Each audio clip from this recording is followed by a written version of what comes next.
आपने मेरे चैनल को सब्सक्राइब नहीं किया है तो सब्सक्राइब ज़रूर करें, बेल आइकन को प्रेस करें ताकि नई वीडियो की नोटिफिकेशन आपको मिलती रहे।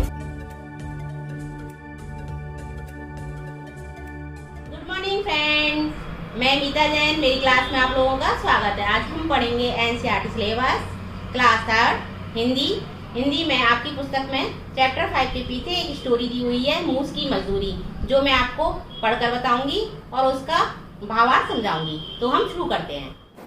मूस की मजदूरी ये एक नागा लोक कथा है। बहुत समय पहले की बात है। उस समय आदमी के पास धान नहीं था। सबसे पहले आदमी ने धान का पौधा एक पोखरी के बीच में देखा। धान की बालियां झुम-झुम कर जैसे आदमी को बुला रही थीं, पर गहरे पानी के कारण धान तक पहुंचना कठिन था। तो बहुत समय पहले क्या था कि आदमी के पास धान नहीं था। आदमी ने धान यानी चावल का पौधा एक पोखरी के बीच में देखा। पोखरी जिसमें पानी भरा हुआ होता है, और धान की बालियां हैं वो झूम रही थी। उसे लग रहा था जैसे आदमी को बुला रही हैं, पर पानी गहरा था और उसमें इसलिए धान तक पहुंचना कठिन था। देखो जैसे चित्र में दिखाया हुआ है, एक आदमी है और ये धान की बालियां उगी हुई हैं, चित्र में दिखी रही हैं। तो आदमी धान तक नहीं पहुंच पा रहा था गहरे पानी के कारण।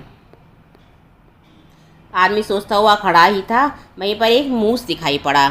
तो आदमी जब सोच रहा था तो उसी समय मूस यानी चूहा उसको दिखाई पड़ा। आदमी ने मूस को बुलाया और कहा। तो अब देखो चित्र में देखो कि एक चूहा है और एक आदमी है। आदमी ने चूहे को बुलाया और कहा, मूस भाई पोखरी के बीच में देखो, उन धान की प्यारी बालियों को झूम-झूम कर वे मुझे बुला रही हैं, लेकिन पानी गहरा है। यदि तुम उन्हें हमारे लिए ला दो तो हम तुम्हें मेहनताने का हिस्सा दे देंगे। तो चूहे से क्या कहा उन्होंने कि पोखरी के बीच में धान की जो बालियां हैं वो हमें बुला रही हैं, लेकिन पानी गहरा है, तुम उन्हें हमें ला दो, हम तुम्हें मेहनताने का हिस्सा दे देंगे। मूस को भला क्या ऐतराज़ था। वह सर तैर गया और बालियों को दांतों से कुतर कर किनारे पर लाने लगा।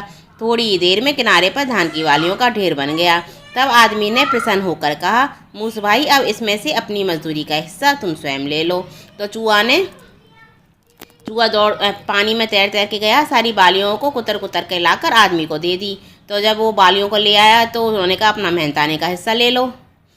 तो आदमी ने प्रसन्न होकर कहा, मूस भाई अब इसमें से अपने मजदूरी का हिस्सा तुम स्वयं ले लो। पर मूस ने कहा, भाई मैं ठहरा छोटा जी, मेरा सिर भी है छोटा, अपना हिस्सा ही छोटे से सिर पर ढोकर कैसे ले जाऊंगा। इसलिए अच्छा तो ये होगा कि तुम ये पूरा धान अपने घर ले जाओ और मैं तुम्हारे घर पर ही आकर अपने हिस्से का थोड़ा धान खा लिया करूंगा। तो चूहे ने कहा, मैं तो छोटा सा हूँ, मैं अपने हिस्से का धान कैसे ढोकर ले जाऊंगा, इसलिए तुम सारा धान अपने घर ले जाओ और मैं अपना हिस्सा तुम्हारे घर पर ही आकर खा लिया करूँगा। तो आदमी ने ऐसा ही किया और तभी से मूस आदमी के घर धान खाता चला रहा है। तो आदमी सारा धान घर ले आया, इसीलिए चूहा जब धान होता है घर में तो चूहा घर पर आकर धान खाता है। ये कहानी रामानंदन जी ने लिखी है। अब ये कहानी पूरी हो गई। ये कहानी आपको कैसी लगी? अच्छी लगी?